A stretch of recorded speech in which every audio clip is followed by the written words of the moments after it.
Hello everyone, नमस्कार, आदाब। कैसे हैं आप लोग। मेरे यूट्यूब चैनल डिजीजपीडिया में आप सबका स्वागत है। आज मैं बात करने वाला हूँ ऑस्टियोआर्थराइटिस के बारे में। ऑस्टियोआर्थराइटिस एक डिजेनेटिव डिजीज़ है जो कि मोस्ट कॉमन फॉर्म है आर्थराइटिस का। मिलियन ऑफ पीपल अफेक्ट होते हैं वर्ल्ड वाइड में in every year. Osteoarthritis can damage any joint. जो मोस्ट कॉमन जॉइंट होते हैं इसमें नी, हिप, हैंड की जॉइंट को मोस्ट कॉमनली अफेक्ट करते हैं। इस जो है वो इसको जड़ से हम ख़त्म नहीं, नॉट क्यूरेबल डिजीज़ है। इसको हम जड़ से कभी ख़त्म नहीं कर सकते, जड़ से इसका ट्रीटमेंट नहीं कर सकते। ये जड़ से ठीक नहीं हो सकती क्योंकि जो डैमेज हो चुके हैं जॉइंट में उसको हम फिर से रिवर्स नहीं कर सकते। जितना डैमेज हो चुका है उसको हम रिवर्स नहीं कर सकते, बट पेन को हम इम्प्रूव कर सकते हैं, उसके रेंज ऑफ मोशन को हम इम्प्रूव कर सकते हैं जॉइंट की, बट इसको हम जड़ से ख़त्म नहीं कर सकते हैं। इसको हम मैनेज कर सकते हैं। अब मैं बात करूँ इसके कॉज के बारे में। तो कारण क्या है, मेनली कॉज इसका क्या है जी। इसका कारण जो है जॉइंट के बीच में कार्टिलेज होती हैं जो कि कुशन का कार्य करती हैं। दोनों बोन को आपस में फ्रिक्शन होने से प्रिवेंट करती हैं। तो इसमें क्या होता है, ऑस्टियोआर्थराइटिस में जो कार्टिलेज होती हैं वो धीरे धीरे खिंच जाती हैं। ओवर पीरियड ऑफ टाइम ये ख़त्म होने के कारण, घिस जाने के कारण ये क्या होता है कि जो जॉइंट, ये नी जॉइंट हो गई, ये स्पेस हुई, ये इसके अंदर कार्टिलेज है। इसमें क्या होता है कि कार्टिलेज रिड्यूस हो जाता है। कार्टिलेज घिस जाने के कारण, ये कार्टिलेज ख़त्म हो जाने के कारण इसमें क्या होता है कि ये जो स्पेस है ये कम होने लगती है। स्पेस कम होने के कारण ये जो बोन है आपस में रगड़ाने लगती है। जब पेशेंट चलता है या जब पर्सन चलता है तो आपस में ये रगड़ती हैं। बोन रब ऑन बोन रगड़ती हैं एक दूसरे को, जिससे कि पेशेंट को पेन होता है, स्वेलिंग होगी, टेंडनेस होगी, स्टिफनेस होगी। ये सब इसके सिम्टम आते हैं। चलिए हम सिम्टम के बारे में बात करते हैं। सिम्टम के बारे में डिटेल में बात करेंगे। तो सबसे पहला सिम्टम है पेन। पेशेंट को पेन होगा, बट एट मूवमेंट के टाइम उसको पेन ज़्यादा होगा। जब पेशेंट चलेगा तो उसको पेन ड्यूरिंग मूवमेंट पेन उसको ज़्यादा होगा। इसके अलावा स्टिफनेस होगी। सबसे ज़्यादा स्टिफनेस जो होगी वो मॉर्निंग में होगी। जब पेशेंट सोकर उठेगा तब उसको लगेगा उसका घुटना जाम हो गया है, उसको जाम जैसा लगेगा, उसको फील होगा कि मेरा घुटना जाम हो चुका है। धीरे धीरे ओवर पीरियड ऑफ टाइम, मतलब धीरे धीरे वो चलेगा, धीरे धीरे डेली एक्टिविटी शुरू करता है तो धीरे धीरे वो सिम्टम जो स्टिफनेस है, अकड़न है, धीरे धीरे कम होने लगती है। बट इन द मॉर्निंग जब वो बेड से उठता है तब उसको स्टिफनेस ज़्यादा हुई, उसको लगेगा कि मेरा घुटना जाम हो चुका है, एकदम जाम जैसा फील होगा, जाम हो। टेंडनेस होगी। टेंडनेस में जब घुटने में, मतलब नी जॉइंट में हम पालपेट करके देखेंगे, ऐसे हम पालपेट करेंगे नी जॉइंट के आसपास चारों एरिया में, तो हम देखेंगे उसको पेन होगा उसको। इसके अलावा loss of flexibility. Loss of flexibility means उसका जो रेंज ऑफ मोशन है जॉइंट का कम हो जाएगी। इसके अलावा बोनी स्पर हो जाएगा। बोन स्पर, जो बोन के अराउंड चारों तरफ बढ़ेगा साइड में, और वो कॉज क्या करेगा, बोन स्पर क्या होता है कि जब पेशेंट लेग को बेंड करेगा या एक्सटेंड करेगा तब उसको पेन ज़्यादा होगा, बोनी स्पर होने के कारण। ग्रेटिंग सेंसेशन के बारे में।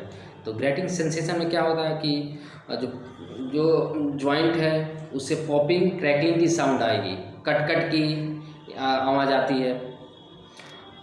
जब ऑस्टियोआर्थराइटिस होता है तो उस पेशेंट्स के घुटने से कट की आवाज़ आएगी, या जहाँ भी आर्थराइटिस होगी वहाँ से कट, पॉपिंग या क्रैकलिंग की जैसे साउंड आती है, जिससे हम डायग्नोस कर लेते हैं कि हाँ इसको पेशेंट को ऑस्टियोआर्थराइटिस है।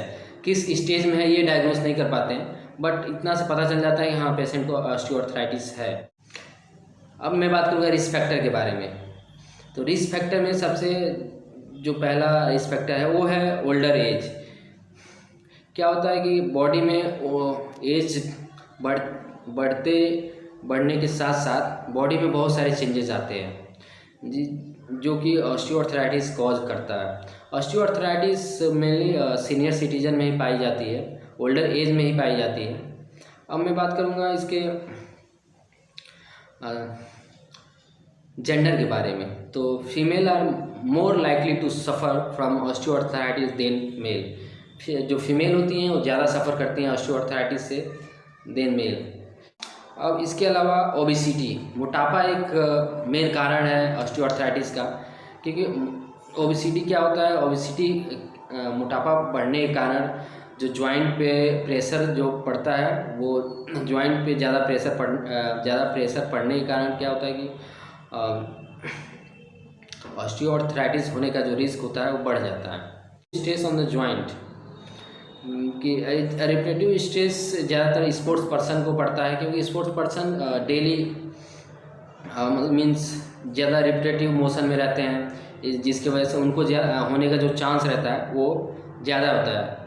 इसके अलावा इंजरी है, इंजरी कोई पास्ट में इंजरी हुई हो या एक्सीडेंटली हुई हो या और अदर कोई कॉज हो जिससे इंजरी हुई हो, या खेलते टाइम या एक्सीडेंट हो गया हो, तो वो बाद में जाके ऑस्टियोआर्थराइटिस कॉज कर सकता है। जेनेटिक्स भी होता है, ये बहुत रेयर होता है, जेनेटिकली ये बहुत रेयर होता है।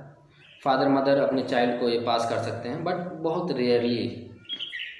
इसके अलावा bone deformity, at the child birth के टाइम कुछ डिफॉर्मिटी आ जाती है, उससे भी हो सकता है ऑस्टियोआर्थराइटिस होने का जो रिस्क है वो बढ़ जाता है या रिस्क रहता है। अब मैं बात करूँगा इसके डायग्नोसिस के बारे में। तो डायग्नोसिस के बारे में बात करूँगा तो सबसे पहले फिजिकल एग्जामिनेशन के बारे में बात करूँगा। स्वेलिंग है, रेडनेस है, टेंडरनेस है। टेंडरनेस जब हम पाल्पेट करके छू कर देखेंगे जॉइंट को, जैसे नी जॉइंट है, नी जॉइंट का ऑस्टियोआर्थराइटिस है, यहाँ जब हम टच करेंगे तो उसको पेशेंट को थोड़ा सा पेन होगा, ये स्टिफनेस चेक करेंगे। उसके अलावा फ्लेक्सिबिलिटी चेक करेंगे, रेंज ऑफ मोशन चेक करेंगे, उसका जो नी का जो नी जॉइंट का जो रेंज ऑफ मोशन है वो कम हुआ है कि नहीं। ये सब फिजिकल एग्जामिनेशन के पार्ट हैं, हम ये सब फिजिकल एग्जामिनेशन में हम देखेंगे। अब मैं बात करूँ इमेजिनेशन में। इमेजिन में हम एक्सरे करते हैं और MRI करते हैं। सबसे पहले हम एक्सरे करेंगे। एक्सरे में इमेज में क्या दिखेगा, एक्सरे में इमेज में ये दिखेगा कि ये हमारी जॉइंट हो गई, नी जॉइंट हो गई। नी जो स्पेस है, ऐसे तो नॉर्मल में ऐसे रहता है, लेकिन जब कार्टिलेज डैमेज होता है तो कार्टिलेज डैमेज होने के कारण जो स्पेस रिड्यूस होती है, तो धीरे धीरे क्या होता है कि ये जो बोन होगी, जॉइंट में क्या होगा कि जॉइंट की जो स्पेस होगी वो कम हो रिड्यूस हो जाएगी। उसमें इमेज में ये दिखेगा कि जो जॉइंट है इसकी स्पेस है वो रिड्यूस हो चुकी है, मीन्स ऑस्टियोआर्थराइटिस है। अगर इस एक्सरे में क्लियर नहीं आता है तो अब हम MRI करके देखते हैं। MRI में बोन के साथ साथ मसल, सॉफ्ट टिश्यू सारे इमेज क्लियर इमेज दिखते हैं, जिससे हमको पता चल जाता है कि हाँ कि ऑस्टियोआर्थराइटिस है।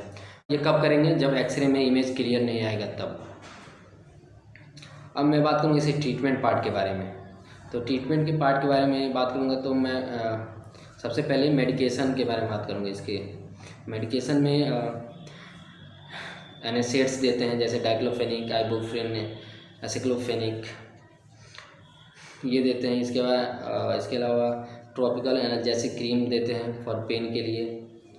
इसके अलावा ग्लूकोसामाइन और एंड्रोटीन देते हैं, जो कि कार्टिलेज की सप्लीमेंट है, जो कार्टिलेज को बनाने में हेल्प करती है, पेन को रिलीव करेगी, कार्टिलेज को बनाने में हेल्प करेगी, जो कि कुशन प्रोवाइड करेगा।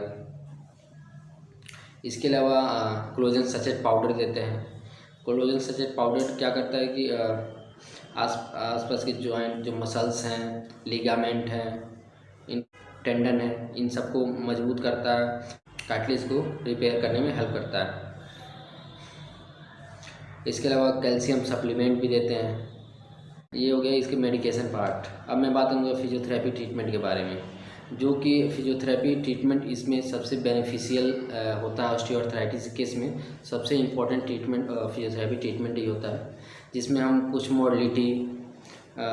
मॉडलिटी यूज़ करते हैं। उसके अलावा cold heat, voice heat use करते हैं। कुछ एक्सरसाइज रिकमेंड करते हैं करने के लिए। फिर आप अच्छे फिजियोथेरेपी सेंटर पे जाके फिजियोथेरेपिस्ट से मिलें। अगर आपको ऑस्टियोआर्थराइटिस है तो पहले इंट्राआर्टिकुलर इंजेक्शन के बारे में बात करूँगा। इसमें जॉइंट के बीच में कॉर्टिकोस्टेरॉइड लगाया जाता है, जो कि जॉइंट के आसपास जितने जॉइंट में टेंडनेस, स्वेलिंग, पेन, ये सब को टेम्पोरली ठीक कर देता है। 3 to 4 टाइम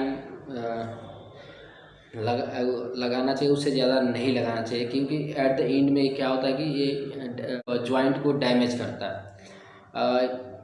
इसके अलावा लुब्रिकेशन के लिए हम हाइलोनिक एसिड को लगाया जाता है, जो कि कार्टिलेज को फॉर्म करने में हेल्प करता है, कार्टिलेज बनाने में हेल्प करता है। अब मैं बात करूँगा इसके सर्जिकल ट्रीटमेंट पार्ट के बारे में। टोटल नी रिप्लेसमेंट, TKR करने की ज़रूरत तब पड़ती है जब पेशेंट बेड रिडेंट पड़ जाता है, बेड से उठ नहीं पाता है या चल नहीं पाता है, बिल्कुल नहीं चल पाता है, तब TKR टोटल नी रिप्लेसमेंट की ज़रूरत पड़ती है। This is all about osteoarthritis. मिलते हैं नेक्स्ट वीडियो में विथ न्यू डिजीज़ के साथ। Till then take care.